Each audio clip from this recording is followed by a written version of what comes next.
It's 2:14 a.m. The apartment is silent. Outside the window, the city is asleep. But Lucas is still awake, sitting alone in the dark, one hand holding his phone, the other resting on unopened Amazon boxes stacked beside the couch. He tells himself he's just browsing, just checking one thing, just looking. But 20 minutes later, his brain is racing. Limited stock. Flash sale ends tonight. Only 3 left. And suddenly, buying this random object starts feeling emotionally urgent, necessary, important, almost life-changing. So he presses, "Buy now." And for a few seconds, he feels strangely calm, like something inside him finally relaxed. But 3 days later, the package arrives. Lucas opens it, looks at it quietly, then places it somewhere in the apartment, next to dozens of other things he barely remembers buying. And that's when the terrifying realization begins. Because modern shopping isn't really about objects anymore, it's about emotional survival. And the most dangerous part, most people still think they're shopping because they, quote, want nice things. They're not. They're shopping because modern life quietly trained them to use consumption as emotional anesthesia. Quote, people are no longer buying products. They're buying temporary relief from themselves. And tonight, we're going to uncover the invisible psychological system designed to keep people emotionally addicted to buying things they never truly needed in the first place. Lucas thought he had a spending problem, but eventually he realized something much darker. The shopping only happened on certain nights, after stressful meetings, after arguments, after feeling behind in life, after scrolling social media too long. Because emotional spending rarely begins with money. It begins with discomfort, loneliness, stress, comparison. Modern life quietly drains people emotionally every single day, and shopping became one of the fastest emotional escape mechanisms ever created. That's why people buy things when they feel exhausted, not because the object matters, but because anticipation feels emotionally soothing. For a few minutes, their future feels upgraded. A new jacket becomes a, quote, new version of themselves. A productivity setup becomes the fantasy of becoming disciplined. Luxury purchases become proof they're not failing. And companies understand this perfectly, because brands no longer sell products. They sell emotional identities, confidence, status, reinvention, control, belonging. Quote, modern marketing doesn't sell ownership, it sells emotional transformation. And the scariest part? Most people never realize they're emotionally shopping. They think but what happened to Lucas 6 months later revealed something even darker about modern consumption. Because the real trap wasn't the money, it was what shopping was. One evening, Lucas bought a new couch. That's all, just a couch. But the next morning, his entire apartment suddenly felt wrong. The coffee table looked outdated. The rug no longer matched. The lamp looked cheap. The walls felt empty. One purchase quietly triggered 5 more, then 10 more, then 20 more. Psychologists call this the Diderot effect. One new possession creates psychological pressure for everything else to feel consistent. And modern brands weaponized this years ago. That's why companies never market isolated products anymore. They market lifestyles, entire identities, entire aesthetic worlds. You don't buy sneakers, you buy the fantasy of becoming healthier. You don't buy a desk setup, you buy the fantasy of becoming productive. You don't buy luxury skincare, you buy the fantasy of becoming desirable. And social media amplified this psychological trap to terrifying levels. Because now, people compare lifestyles constantly. Bedrooms, cars, morning routines, closets, apartments, vacations, even, quote, self-improvement became aesthetic performance. Slowly, people stop asking, "Do I need this?" Instead, they ask, "Will this help me become the version of myself?" Here's the part most people never fully understand. The happiest moment in shopping is usually not receiving the item. It's waiting for it. Scientists discovered dopamine spikes strongest during anticipation, not possession. That means your brain often enjoys wanting things more than actually owning them.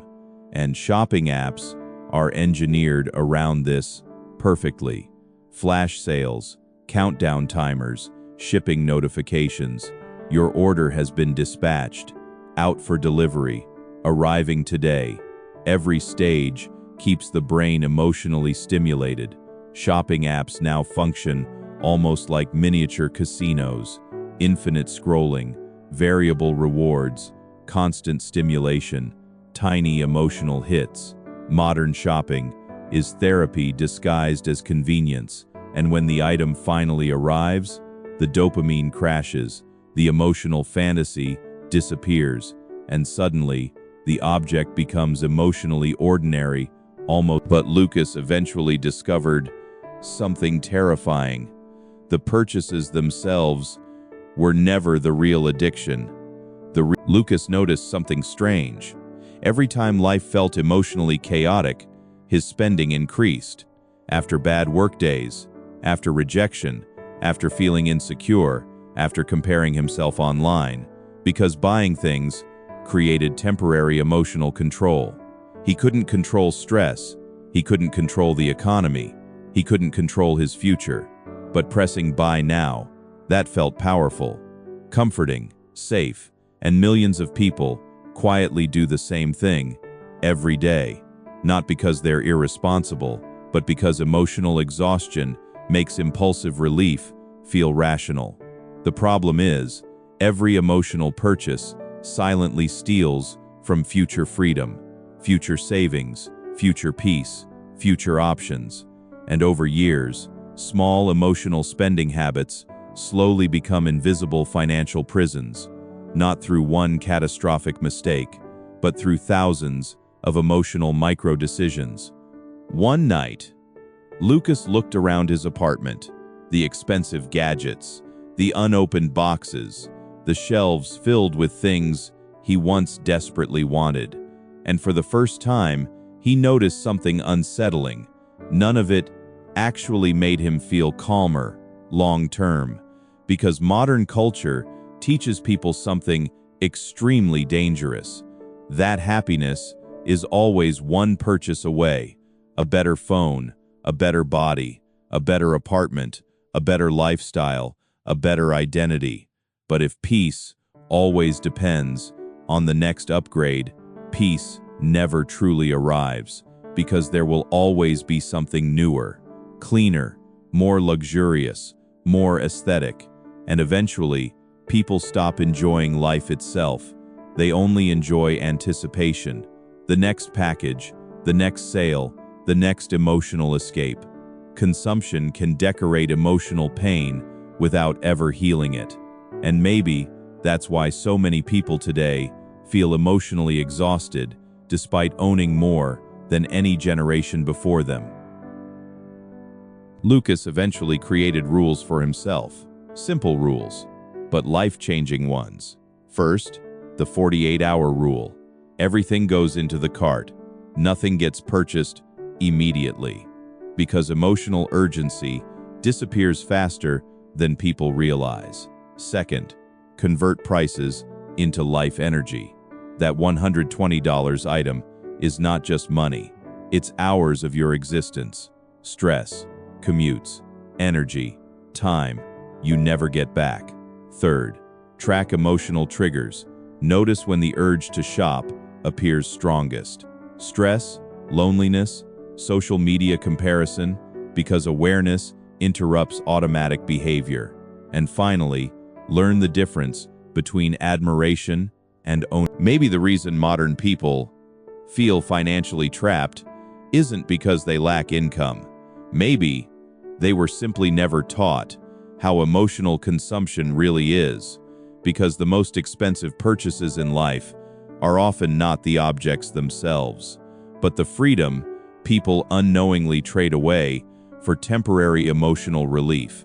And every unnecessary purchase quietly asks one hidden question: would you rather own this object or own more control over your future? So tonight, before buying something online, pause for a moment and ask yourself honestly, do I actually need this? Or do I just need relief from how I currently feel? Because that single question can completely change someone's financial future. If this video changed the way you see shopping, subscribe for more stories about financial psychology, modern consumer culture, dopamine addiction, emotional spending, and the invisible habits quietly trapping millions of people financially. And now, I'm curious, what's the most emotional purchase you've ever made that you later regretted? Comment below, because sometimes freedom begins the moment people finally recognize what's been controlling them all along.